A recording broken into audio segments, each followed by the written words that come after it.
안녕하세요. 저는 이대규 목사입니다. 저번 주에 처음 왔고요. 여러분한테 인사드려서 너무 반갑고, 저는 한국에서 신학을 다 공부하고요. 여기서는 못했어요. 나중에 능력이 되면 하려고 했는데 그 능력이 아직 안 생겨서 못했고요. 시애틀에 먼저 갔어요. 시애틀에서 3년 동안 한 100여 명 모이는 교회에서 청년부랑 고등부가 2세가 있어요. 중고등부가 2세가 있는데 하여튼 한국어로 주로 하고 중요한 부분은 또 영어로 이렇게 설명하면서 아주 어렵게 중고등부 아들한테는 너무 미안했는데 그렇게 사역을 마치고 교회에서 또 사역이 힘든 상황이 돼서 그때 LA로 왔어요. 너무 더운 데로 와가지고 사역지를 찾는 중에 사역지 찾기가 좀 쉽지 않더라고요. 그래서 개척교회에 무보수로 일을 했어요. 그리고 낮에는 평일에는 일을 하고, 그래서 토요일 주일날 완벽하게 쉴 수 있는 그런 곳에 이제 자리를 찾아서 일을 했었죠. 그래서 한 1년 정도 일을 했고, 그때 또 여기 있는 예지자매도 만났어요. 그래서 깜짝 놀랐는데, 그래서 그래서 뭐 많은 걸 묻지 마세요. 예지자매 예배 끝나자마자 예지자매한테 달려가기 없기. 약속을 하죠.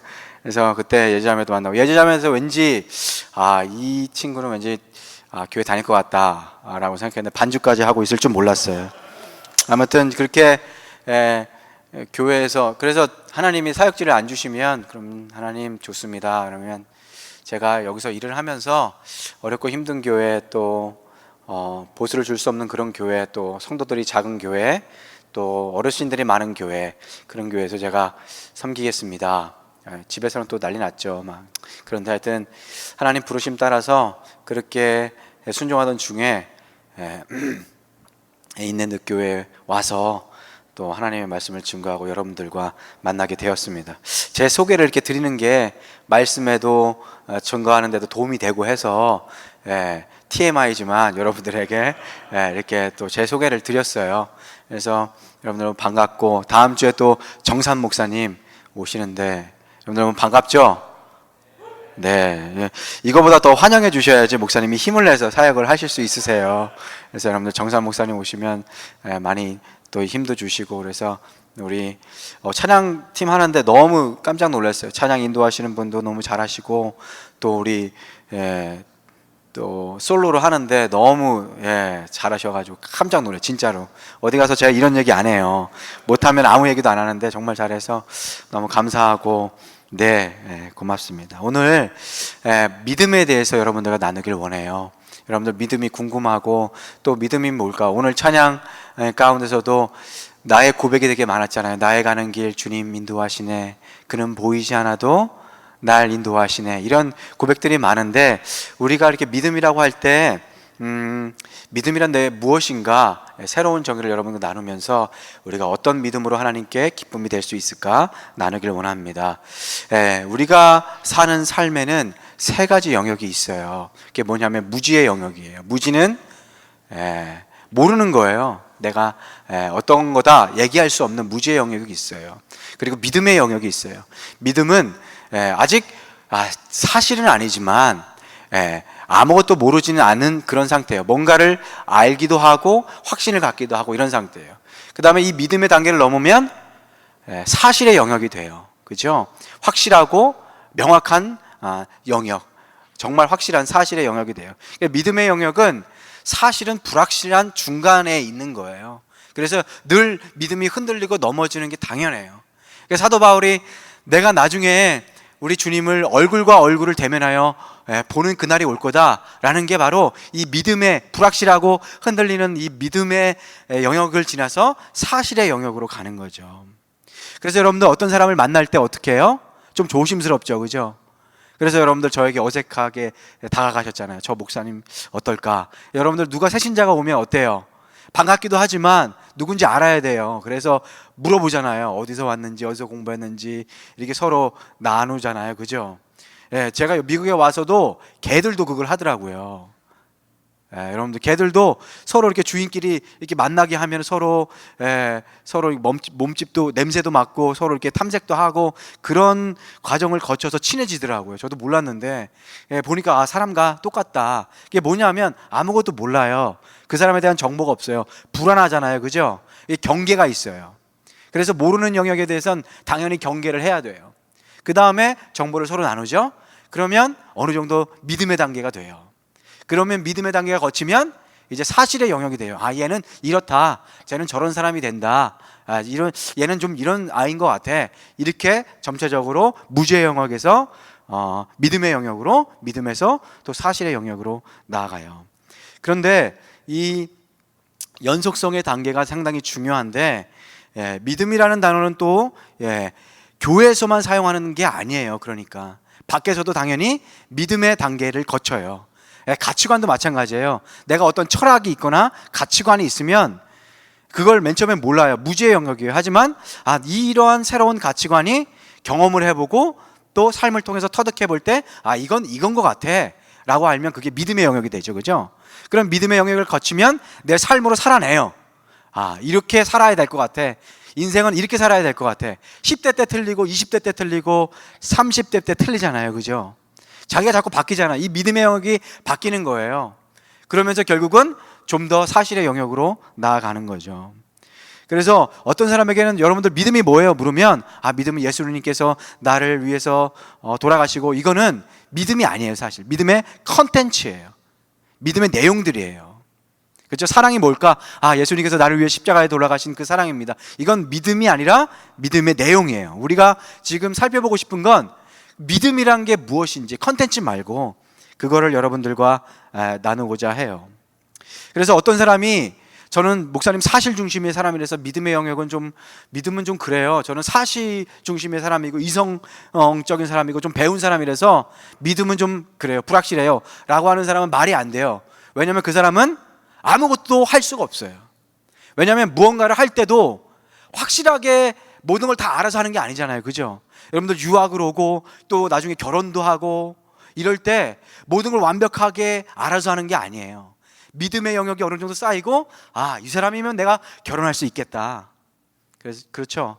아직 그런 사람을 못 만나가지고 지금 있는 거잖아요. 이 사람이면 내가 결혼할 수 있겠다라고 생각하기 때문에 믿음을 갖고 결혼을 하는 거예요. 하지만 거기는 불확실성이 항상 존재하죠. 그래서 나중에 후회도 하고 어려워하기도 하고 그러는 거예요. 그래서 믿음의 영역은 없다고 얘기할 수가 없어요. 누구나 다 있어요. 그래서 우리가 오늘 본문을 보면 오늘 본문 민수기 말씀에 보면 14장 말씀에 보면 이스라엘 백성이 가데스 바네아에 가요. 여기 왜냐하면 이스라엘 백성이 이제 10가지 재앙도 경험하고 홍해가 갈라지고 만나와 메추라기를 먹고 또 여러 가지 경험을 한 다음에 이제 가나안 땅에 가기 직전이에요. 이제 정복하러 가면 돼요. 근데 그 순간에 어떻게 해야 돼요? 12정탐꾼을 보내죠. 그 12정탐꾼 사이에 여호수아 갈렙이 있는 거예요. 12정탐꾼이 다 보고 오니까 어떤 보고를 해요? 여러분들 다 아시죠? 어떤 보고를 해요? 안 된다, 우리 다 죽었다. 거기는 정말 철옹성 같은 성이 있고 거기 청동 문화가 있고 그때는 청동 문화가 있고 그 다음에 잘 먹어서 영양이 잘 공급이 돼서 키가 크고 우린 다 죽었다. 우리 정복하러 온 우리가 부끄럽다. 여러분들 이게 뭐냐면 두줌생이 공부하시느냐 잘 모르시죠? 두줌생이 아스달을 정복한 거랑 똑같아요. 죄송합니다. 드라마 잘 안 보시구나. 아스달을 안 보셨죠? 뭐냐면 아무것도 없는 사람들이 정복하러 온 내가 창피할 정도예요. 근데 솔직히 이스라엘 백성이 잘 본 거예요. 정탐을 잘 한 거예요. 정탐을, 왜냐하면 우리 증거가 있어야 되잖아요. 사실 이스라엘 백성은 어떤 군사적인 훈련도 받지 못했어요. 그리고 어떠한 군사적인 무기도 없어요. 그런 상태에서 정복하러 간다는 상태는 말이 안 돼요. 그 사실이 맞아요. 우린 다 죽었다. 이제 이렇게 죽을 거면 우리가 여기 왜 나왔냐? 차라리 나오지 말고 애굽에 있었으면, 이집트에 있었으면 훨씬 더 고생도 안 하고 이 사막길을 거두면서 우리가 얼마나 고생을 했냐. 차라리 사막길에서 죽었으면, 이렇게 원망을 하죠. 근데 그 사실만 보면 이스라엘 백성이 맞아요. 정탐을 잘한 거예요. 그건 보고를 해야 돼요. 우리가 갔더니 얘들은 이런 성을 짓고 그 성의 높이가 얼마나 정도고, 그리고 어떤 무기를 가지고 있고, 그 사람들의 키가 어느 정도고, 이걸 알려줘야 돼요. 우리가 헷갈리는 게 뭐냐면, 우리가 너무 믿음만 보면 안 돼요. 이것도 물론 정보예요. 알아야 돼요. 하지만 이스라엘 백성이 놓친 게 있어요. 뭐냐 하면 그들이 경험했던 하나님을 잊은 거예요. 여러분들, 제가 어떻게 했어요? 우리는 무지의 영역이 있다고 그랬죠? 그다음에 믿음의 영역이 있어요. 이 믿음의 영역에서 중요한 건 뭐냐면 증거를 찾는 거예요. 이 증거를 통해서 믿음을 갖는 거예요. 그리고 이거 가지고 있는 증거만큼 믿어드리는 게, 이게 참 믿음인 거예요. 그 다음에 이 쌓은 증거만큼 믿은 상태에서 사실의 영역으로 나아가는데, 이스라엘 백성이 놓친 게 뭐냐 하면 그 순간은 맞아요. 그 순간은 참돼요. 이스라엘 백성은 정말 가나안 땅을 정복할 수 없는 능력이에요. 그건 불가능한 일이에요. 하지만 이스라엘 백성이 어떤 경험을 했어요? 이집트 땅에서, 애굽 땅에서 10가지 재앙을 경험했죠. 그 다음에 홍해는 누가 가르셨어요? 하나님이 가르셨죠. 그리고 그 홍해에 누구를 수장시키셨어요? 그 당시에 대제국인, 유일한 제국인 애굽 군대를 몰살시키셨어요. 그 다음에 어떻게 하셨어요? 그 가나안 땅을, 그 사막 땅을 걷는 동안에 만나와 메추라기로 먹이시고, 또 쓴물이 단물로 변해서 물을 먹게 하시고, 이런 일련의 경험을 다 거치셨어요. 그러면 하나님께서 뭐라고 말씀하냐면, 이스라엘 백성에게 뭐라고 말씀하세요? 이거는 말씀 제가 읽어드릴게요. 여호와께서 모세에게 이르시되 이 백성이 어느 때까지 나를 멸시하겠느냐. 여러분들, 멸시란 말은 되게 센 거예요. 여러분들이 저를 멸시하면 여러분 다시는 안 볼 것 같아요. 이 멸시라는 게 무시하고 조롱하고 막 그런 뜻이잖아요. 하나님께서 왜 화를 내셨는지 여러분 아셔야 돼요. 내가 그들에게 이러한 증거를 줬는데 그들은 그 증거를 잃어버리고 지금 이 순간만 본다는 거예요. 다시 한번 설명해 드릴게요. 우리에게는 무지의 영역이 있어요. 하나님이 누군지 몰라요. 근데 증거를 하나씩 찾아서 믿음의 영역에 머물러요. 근데 이 믿음이 강해지면 사실의 영역으로 가요. 나의 하나님은 이런 하나님이셔. 오늘 찬양한 대로 하나님은 나의 바위시다, 나를 지키시는 산성이다. 이런 고백은 이 믿음의 영역을 거쳐서 사실로 간 거예요. 그리고 또 다른 성경 구절을 한번 볼게요. 누가복음 8장 23절에 보면 예수님께서 제자들과 배를 타고 가세요. 풍랑이 일었어요. 풍랑이니까 제자들이 어떻게 해요? 불안해요. 그러니까 예수님을 깨우죠. 예수님을 깨운 거는 뭘 어떻게 하라는 게 아니에요. 예수님 큰일 났어요. 그냥 사실을 알려드리는 거예요. 어떤 일도 할 줄 몰랐어요. 근데 예수님께서 일어나셔서 파도를 잠잠케 하시죠. 그 제자들이 뭐라고 얘기해요? 이 사람이 누구이기에 바람과 물을 명함에 순종하는가 얘기하는 거예요. 제자들은 그걸 기대하지 못했어요. 이 말씀을 보면 깜짝 놀란 거예요. 이 사람이 누구지? 사실을 예수님을 깨울 때 어떤 소망도 없이 그냥 눈 뜨고 죽으라고, 그냥 예수님 뭘 좀 해보라고 그냥 깨운 건데 놀라운 일이 벌어진 거죠. 근데 예수님이 뭐라고 말씀하시냐면 믿음이 없음을 꾸짖으세요.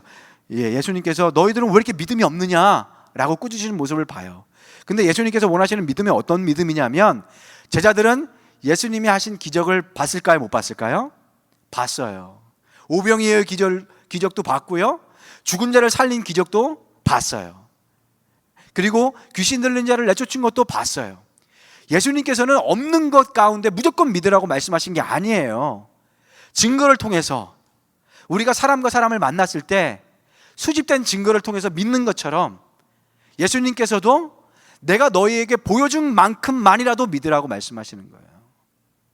그냥 갑자기 아무것도 없는 상태에서 큰 믿음을 바라시는 것이 아니라, 내가 너와 함께 하면서 동행하면서 내가 먹고 마시면서 내가 너에게 보여줬던 기적을 믿었다면, 그리고 그걸 기억했다면 오늘 이 시간 풍랑이 있을 때 예수님과 같이 죽지 않을 거라는 사실을 알기를 원하셨던 거예요.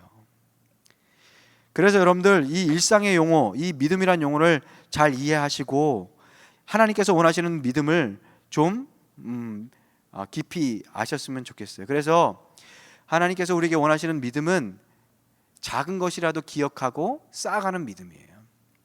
어떤 사람은 잘 기억해요. 그래서 하나님께서 주신 것들을 잘 기억할 수 있는 방법은 뭐냐면, 내게 주신 은혜를 다시 한번 리마인드 하는 게 되게 중요해요. 여러분들 어떤 소중한 추억이 있으면 어렸을 때, 아주 어렸을 때에 있었던 일들도 세세하게 기억하는 사람들이 있어요. 그 뭐냐면 그 사람이 머리가 좋아서 그런 게 아니라 자꾸 떠올리는 거예요. 머릿속에서 잘 때도 떠올리고 아니면 그냥 한가할 때도 떠올리고 그런 생각을 떠올려요. 어떤 친구들은 사랑하는 사람을 처음 만났을 때 그 사랑하는 사람이 무슨 옷을 입고 어떤 머리를 하고, 좀 팁을 드리는 거예요. 여러분들 잘 노트에 써서 잘 기억하셔서 나중에 얘기해 주면 아주 좋아해요. 제가 그걸 못했는데, 아무튼 여러분들 왜 그러냐면 그거를 너무 소중하게 생각하기 때문에 자주 떠올리는 거예요. 그러면 그 순간이 생생해지죠.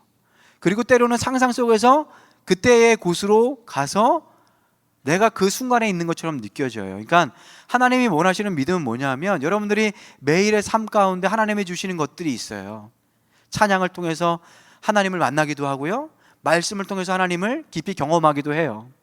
그리고 기도했던 것들이 이루어지기도 해요. 근데 여러분들 기도한 것들이 이루어진 그 사실을 우리는 많이 잊어버려요. 저도 그래요. 저도 마찬가지거든요. 저도 하나님께 기도했어요. 하나님, 제가 이렇게 일을 하면서 교회를 사역하지만 하나님께서 정말 풀타임으로 일할 수 있는 교회에 불러주시면 제가 정말 하나님 더 열심히 섬기며 또 말씀을 더 준비하겠습니다 하고, 여러분들은 모르지만 저 나름대로의 기도 응답을 받아서 여기에 왔어요. 진짜로. 근데 그렇게 힘들 때 밖에서 일하고, 물론 제가 사서 고생한 거예요. 여러분들 너무 저를 불쌍하게 생각하지 마세요. 저도 그래도 그렇게까지 안 해도 되는데 좀 고집을 부렸어요. 그래서 그런 가운데 너무 힘들고 어렵고 지치고 쓰러질 때 제가 불렀던 찬양이 뭐냐면 광야에서예요. 여러분들 광야에서 아세요? 왜 나를 깊은 어둠 속에, 이렇게 부르는 찬양 아시죠? 여러분들 아시면 고개도 끄덕거려 주시고, 다음 주에 정산 목사님 오시면 이러기 없게해요. 알겠죠? 네. 그래서 그 찬양 차 안에서 울면서 많이 불렀어요. 여러분들 울면서 많이 부르고, 하나님 이 광야 같은 이 어려움 속에서 저를 어떻게 훈련시키실지 모르겠지만 하나님 믿습니다. 그리고 그 다음에 또 제게 주신 말씀이 하나님의 능하신 손에서 잠잠하고 겸손하라, 때가 되면 그가 너희를 높이리라. 이 말씀을 가슴에 새겼거든요. 근데 이 교회에 처음 딱 와가지고 이제 응답을 받았어요. 하나님께서 내게 기회를 주시고 또 풀타임으로 교회가 주는 돈으로 우리 가족이 먹고 살 수 있는 은혜를 주셨어요. 그런데 목사로서 그건 당연한 거고 특권이면서 의무죠. 그거는 정말 행복한 일인데 그걸 주셨어요. 그래서 이 교회에 와서 딱 예배를 드릴 때, 여러분들 저번 주 특성이 뭔지 알아요? 기억 안 나요? 저번 주 특성이 뭐냐면 바로 그 광야에서예요. 여러분들 감동이 전혀 안 될 거예요. 알아요. 이건 저만의 응답이에요. 이 교회 와서 인사를 막 나누고 하는데 그 찬양이 막 울려 퍼지는데 막 울 것 같았어요. 막 마음이 막 그랬어요. 저 응답이죠. 근데 저도 사람이라서 이제 나중에 교회 일이 점점 힘들어지겠죠?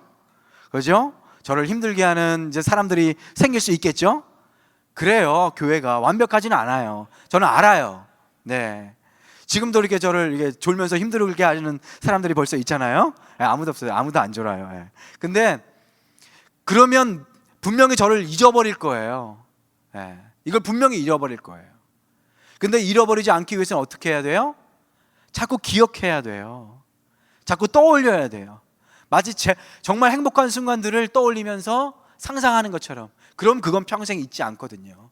여러분들 어렸을 때 그 한 기억이 떠올려질 때가 있을 거예요. 슬프건 충격적이건 아니면 기쁜 일이건. 하나님 그걸 원하시는 거거든요. 그래서 이 출애굽기를 이게 지나서 이스라엘 백성이 이제 정착할 때요, 하나님께서 많은 기적을 일으키실까요? 안 일으키실까요? 그렇게 기적이 일어나지 않아요. 하나님이 뭐라고 그러시냐면 기억해라고 얘기하세요. 기억해. 떠올려봐. 왜 그래요? 하나님은 그렇게 기적을 이용하는 걸 원치 않으세요. 여러분들 누군가가 여러분들을 이용하고 빼먹으려고 그러고 내가 가지고 있는 것을 사용하려고 하고 테이크 어드밴테이지 하려고 그러면 여러분들 어때요? 그런 관계는 건강한 관계가 되지 못해요. 하나님도 마찬가지예요. 기적만 바라보고 그 기적 안에 숨겨진 하나님의 뜻을 보지 못하면 하나님을 이용하는 거예요. 하나님 이거 해주세요, 저거 해주세요, 이거 해주세요. 그리고 뒤돌아서서 다 잊어버려요.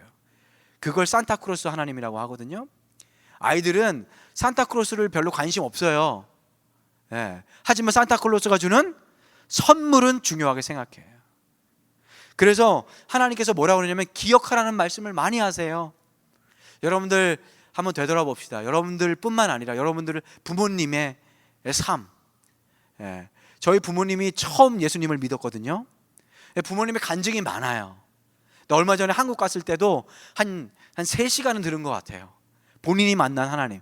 예전에는 막 엄마 그만 좀 해. 나 여기 힘들어. 비행기 타고 와서 힘들어. 막 그랬는데 정말 잘 들었어요. 왜냐하면 그 증거가 거기서 끝나면 안 되거든요. 우리 가문을 인도한 하나님의 은혜고 섭리거든요.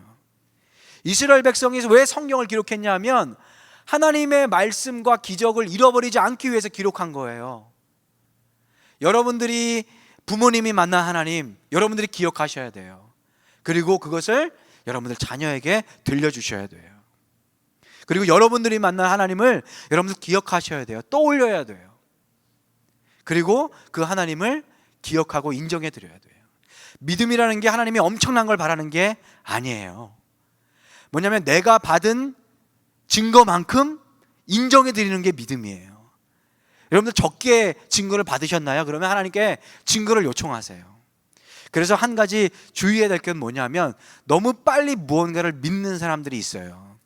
아무런 증거도 없이. 여러분들 사람들을 빨리 믿는 사람이 있죠. 아무것도 없는데 그 친구 좋은 친구예요. 그 사람에겐 모든 사람이 더 좋은 사람이에요. 근데 그 사람이 지나고 나면 이럴 줄 몰랐는데. 그 왜 그러냐면 그건 잘 될 거라는 위시를 증거로 잘못 알고 믿음의 영역으로 빨리 나가 버린 거예요. 그리고 사실로 간 거예요. 그래서 교회 생활을 할 때, 신앙생활을 할 때, 믿음 생활을 할 때 여러분들이 주의할 것은 저는 예수님이 부활하신 걸 믿어요. 왜? 난 교회 다니니까. 예수님이 저를 사랑하신 걸 믿어요. 왜? 교회 다니니까. 전 천국과 지옥도 믿어요. 왜? 교회 다니니까. 이러면 안 돼요. 여러분들 믿는 만큼 믿는다고 고백하셔야 돼요. 불확실한 것은 하나님 앞에, 그리고 목사님 앞에, 목사님 저는 이런 부분이 불확실해요. 사실로 인정해야 돼요. 부끄러워하지 마세요. 하나님이 원하시는 것은 너희들이 정말로 믿지 못한 것까지라도 믿으라 라고 말씀하시는 분이 아니세요. 오늘 보셨잖아요. 출애굽기를 통해서, 누가복음을 통해서. 그래서 여러분들 믿음의 영역으로 갈 때 사실만큼, 내가 받은 증거만큼 하나님을 인정해 드리세요. 그래서 아브라함 얘기를 하는데, 믿음의 조상 아브라함을 한번 봅시다. 우리 몇 시에 끝나죠? 이제 끝날 때 됐죠, 그죠? 금방 끝날게요. 오늘 예배 시간도 늦었는데 다음 주에 또 정산 목사님도 오시니까 내가 너무 또 오래 하면 안 되니까 여러분들 알겠습니다. 아브라함을 한번 보세요. 아브라함이 어떤 시험을 당해요? 독자, 하나뿐이 없는 아들, 누구를 죽이래요? 이삭을 죽이래요. 이삭을 죽이래. 아들을 죽이라는 명령을 받아요. 그래서 아브라함이 새벽같이 일어나서 이삭을 데리고 모리아산으로 가잖아요. 근데 이삭이 눈치 없이 아빠한테 물어요. 아빠, 우리 양은 어디 있어? 라고 물어요. 와, 하나밖에 없는 아들인데. 여러분 나중에 새끼 한번 낳아봐요. 이 말이 얼마나 정말 손 떨리고 정말 진짜 하나님 너무합니다 이런 얘기가 나오는지 안 나오는지 한번 봐보세요. 그런데 아브라함은 가요. 근데 아브라함은 솔직히 알았어요. 하나님께서 사람의 제사를 받지 않는 걸 알았어요. 설령 이삭이 죽을지라도 다시 살리실 걸 알았어요. 어떻게 알았을까요? 아브라함은 하나님을 경험했거든요. 내가 경험한 하나님, 내가 받은 증거대로 믿은 거예요. 하나님이 아무것도 없이 정말 아무것도 안 주어지고 믿으라 라고 얘기하신 것이 아니라 그동안 이삭을 주신 하나님, 우리 육신이 정말 마른 뼈와 같이, 마른 나무와 같이 백세가 되었을 때 주신 그 하나님을 만나고 그 백세가 될 때까지 하나님을 매일 만난 거예요. 마치 쌓이는 눈처럼, 이 켜켜이 쌓인 눈처럼 온 세상이 하얗게 믿음으로 덮은 그 믿음을 가지고 이삭을 데리고 간 거예요. 그러니까 우리가 여러분들 믿음이라고 할 때 대단한 것만 바라보잖아요. 홍해가 갈라지고 아브라함처럼 독자를 바치고, 그렇죠? 전 재산을 내어놓고 막 이런 거를 버리시고 내가 받은 증거, 내게 주신 증거대로 하나님께 믿어드리는 거예요. 그 믿음이 하나님께서는 원하시는 거고, 그 쌓여진 믿음을 통해서 하나님께 나아가는 거죠. 그래서 여러분들 이 믿음의 영역에 대해서 좀 잘 아셨으면 좋겠어요. 다시 한번 설명해 드리면, 우리에게 무지의 영역이 있어요. 하나님, 난 몰라요. 하나님에 대해서 몰라요. 이런 영역이 있어요. 근데 증거들이 모이죠. 매일의 삶 가운데서, 매일의 말씀을 읽는 가운데서, 기도의 제목이 이루어질 때마다 이 증거들을 받아요. 그러면 믿음의 영역에 내 수준만큼 머무는 거예요. 그러면 이 믿음이 점점 강해지면 사실로서 나아가죠. 내가 받은 하나님은 산성과 같은 하나님이야. 내가 믿는 하나님은 구원의 뿔이신 하나님이야. 이렇게 사실의 영역으로 나아가요. 그래서 여러분들, 믿음은 생물과 같아요. 살아있는 거예요. 가꾸면 천년도 가지만 가꾸지 않으면 금방 시들어 죽는 거예요. 여러분들, 사랑도 마찬가지예요. 여러분들 청년의 때 이제 사랑을 키워 나가실 거잖아요, 그죠? 독신의 은사를 가지고 있으신 건 아니시죠? 사랑의 은사를 나아갈 때 여러분들, 어떤 사람들은 좀 이렇게 얘기하는 거일 수 있어요. 내가 어떻게 해든 참 사랑은 변하는 게 아니야. 내가 어떻게 할지라도 넌 변하면 안 돼. 이건 이상한 거. 이런 사람이 이상한 거예요, 여러분들. 빨리 떠나가셔야 돼요.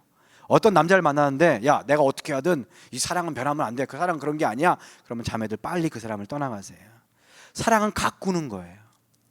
가꾸면 천년도 가지만 가꾸지 않으면 죽는 거예요. 나무와 같이 사랑은 가꾸어야 돼요. 믿음도 마찬가지예요. 내가 오늘 받은 증거를 심고 가꾸는 거예요. 그럼 믿음의 나무가 건강해지고 살아서 생명력을 갖게 되는 거예요. 오늘 말씀을 정리하겠습니다. 오늘 믿음은 우리 교회 안에서만 쓰는 게 아니에요. 밖에서도 믿음의 영역이 있어요. 누군가를 만나고 어떤 가치관을 갖고 어떤 것을 새로 시작할 때 아무것도 모르지만 내가 받은 증거대로 믿고 그 증거대로 인정해 주는 것, 그것이 믿음이에요. 그래서 어떤 일을 새로 시작하기도 하고요, 때로는 어떤 전공을 선택하기도 하고 어떤 배우자를 만나요. 마찬가지예요. 우리가 하나님께 믿음을 드릴 때도 우리가 받은 증거대로 믿어드리는 거예요. 그것이 바로 이스라엘 백성에게 원하셨던, 하나님께서 원하셨던 믿음의 내용이고요, 제자들에게 원하셨던 그 예수님이 왜 믿음이 없느냐 꾸짖으셨을 때 그 믿음은 대단한, 아무것도 없는 가운데서 믿는 그런 믿음이 아니라 매일의 삶 가운데서 받은 그 증거를 쌓아갈 때 생겨나는 그 믿음, 그 증거를 소중하게 여기고 기억하고 생생하게 살아있게 가꾸는 그런 믿음을 하나님께서는 원하시는 거예요. 젊음의 때 여러분들 많이 힘드시죠? 제 여동생도 뉴질랜드에서 유학했거든요. 저랑 9살 차이 나는데 지금 28이에요. 제 나이가 나오죠. 벌써 시집 갈 때가 됐는데 거기서 졸업하고 이제 호주로 가서 이제 살 준비를 하고 이제 하는데 너무 힘들어하고 어려워하더라고요. 여러분들, 저처럼 여러분들도 힘든 광야의 삶 가운데서 하나님의 음성, 하나님의 돌보심을 경험하고 이 젊음의 때에 경험한 하나님을 가지고 믿음으로 나아가서 정말 작년의 때에는 어느 땅이든 아름답게 꽃피울 수 있는 여러분들의 복된 삶, 복된 인생 되시기를 주님의 이름으로 축원합니다. 아멘.